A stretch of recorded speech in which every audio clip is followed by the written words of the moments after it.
members of the Board of Trustees, and distinguished guests, faculty, staff, and alumni colleagues, family members and friends, all who are gathered on this magnificent green and all who are watching from afar, and most especially, every single one of you who makes up the astonishing class of 2022.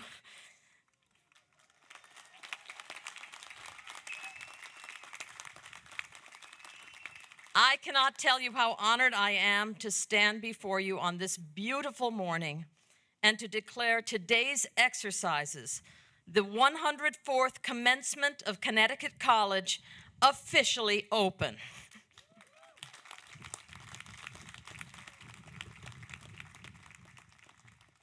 It really is moving to see all of you soon-to-be graduates sitting alongside the people who made this moment possible.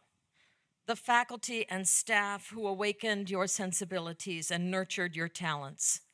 The alumni who paved a way for you. The friends who shaped your experience here and who will remain in your lives as you move off this hill and rise to the next challenge.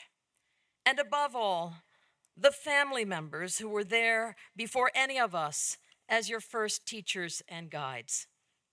It's moving because we have all lived through so much in the last 2 years. But if there is one thing that this period of separation and loss has taught us, it is to recognize the incredible honor it is to be together like this, to be part of this unique community. And so I have to begin by expressing my gratitude to all of you for the ways you kept showing up. Online or on campus, in masks and in person, with candor and grace during periods of calm or crisis, as listeners and problem solvers who shared your fears and hopes and precious moments of joy. Commencement is a day of honor, and I suppose what I'm saying is that what is being held up today is not just individual achievement, but something you accomplished together. The honor belongs to all of you. Of course, the main honor being bestowed today is what we call the Baccalaureate, or the Bachelor of Arts degree. The term baccalaureate comes from the Latin baccalauri, meaning fruit of the laurel. In ancient Greece, as you may know, it was customary to honor victors with a crown of laurel leaves. And so the earliest universities expressed the fruits of academic victories in analogous terms. The actual chain of laurel leaves you just walked through harks back to that classical tradition. There are laurels beyond the baccalaureate. Some of you received academic honors from your departments by writing exceptional theses or being awarded special prizes. Others have received the distinction of what we call Latin honors, the words cum laude or magna cum laude or summa cum laude added to your diploma, noting that your degree carries with it an extra measure of lauda or praise. Others of you were recognized with membership in Phi Beta Kappa, the country's oldest honor society. One person today, our keynote speaker, Deborah Beal, will be receiving a special degree, a doctorate of humane letters, honoris causa, which means in Latin, for the sake of honor.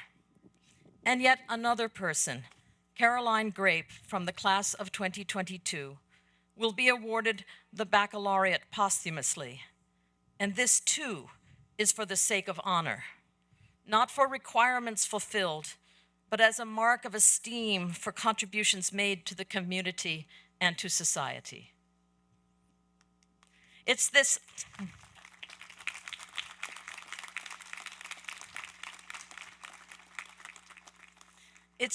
larger sense of honor that I want to focus on in my remarks today.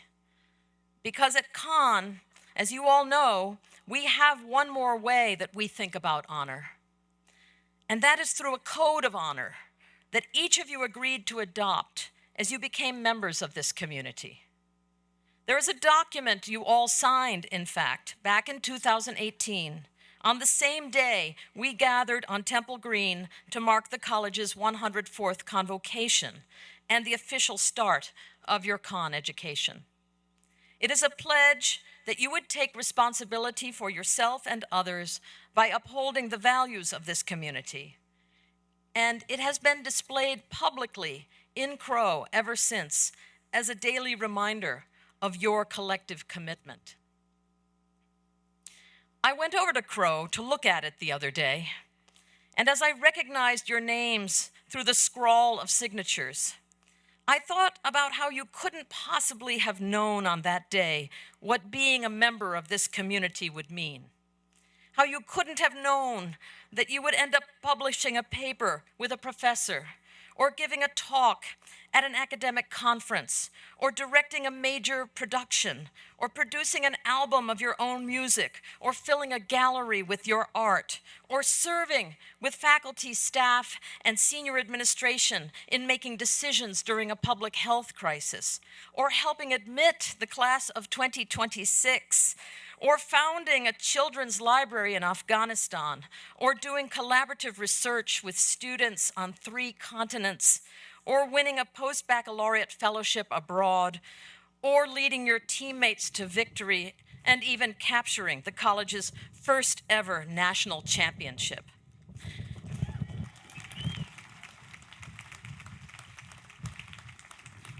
You couldn't have known the honors that were to come when signing that code. But I want to suggest that at least part of the reason why these things happened is because you did. Honor is a public agreement, the byproduct of collective obligation. You may know that this academic year marks the 100th anniversary of the Honor Code at Connecticut College. And I often like to use this occasion to delve into a bit of our history. So as you come full circle today, gathering on this green now for the college's 104th commencement, I want to linger on that pledge you signed in order to reflect on its origins, its impact, and on the ways it can continue to shape your lives beyond Connecticut College. The first thing to say is that Connecticut College is really one of just a few colleges in the country defined by a completely student-adjudicated honor code. The next thing to say is that the code itself emerged as the direct outcome of a tradition of shared governance, one that goes back to the college's beginnings. In our very first year of operation, the faculty of this college formally charged students with managing their own affairs in non-academic matters, leading to the institution of student government. It was a big step, one that the first president, Frederick Sykes, recognized as having created the conditions for the high ideals of conduct that, as he put it, give community life its highest sanction and most lasting satisfaction. Self-government, then, became the impetus for a new kind of community bound by honor. That was 1916. 5 years later, in 1921, the students institutionalized it in a code to live by.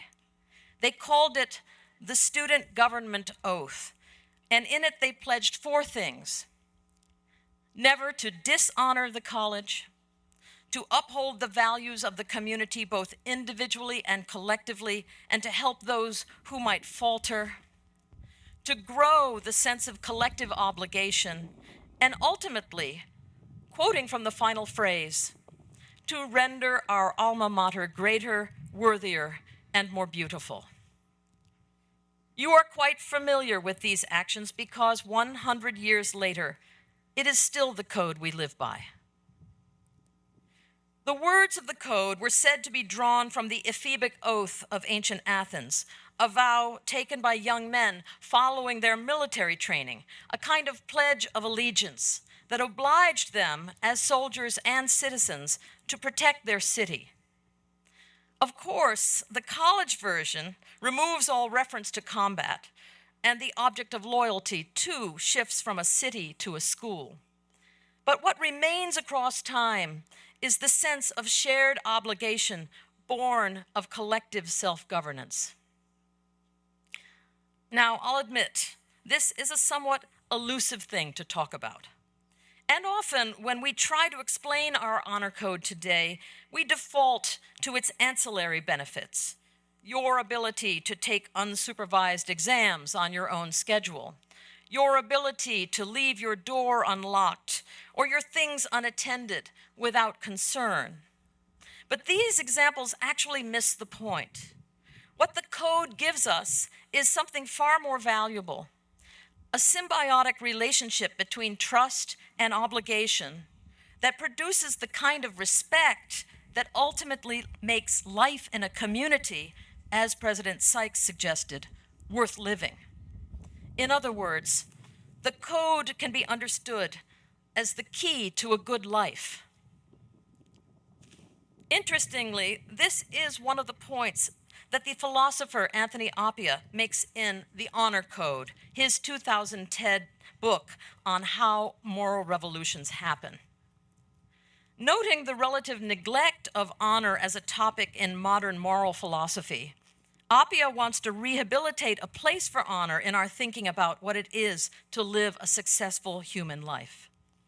He takes his cue from Aristotle, who understood the good life through a condition Aristotle called eudaimonia, which is often translated as happiness, but as Appiah reminds us, is better understood in terms of all the ways we flourish in community. Appiah sees honor as a crucial aspect of that human flourishing, again, because of the way the elements of trust, obligation, and mutual respect connect our lives together.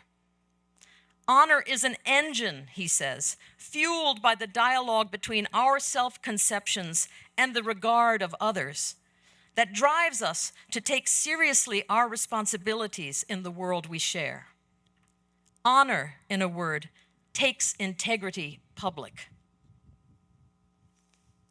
So, why am I spending so much time talking today about a 100-year-old honor code just at the point when you were about to be free of it? It's to make a simple point, really. I want to remind you, on this day of honor, that one of the most precious things you are taking with you from your time at Con may well be the shared sense of honor that this code has instilled in you. As I said at the outset, that is not just an individual, but a public achievement, something you accomplished together through your own acts and also through your commitment to others who fail in their responsibility. And here's my final point. Just as you now see the honors that flowed from accepting membership into this community, I believe that if you continue to live by this code, you will see even greater things in your lives beyond Con. And not only that, you will also stay connected to each other through the knowledge that each of you, wherever you may be, is making your communities greater, worthier, and more beautiful by contributing to their collective flourishing. Class of 2022, we love you. We are proud of you. We know the lessons you took from this place will remain with you as you go into the world to do good. Thank you for honoring us with your talent, your passion, your commitment, and your trust. We wish you much happiness and success in your lives beyond Connecticut College, and we look forward to seeing you back here often and welcoming you home. Thank you.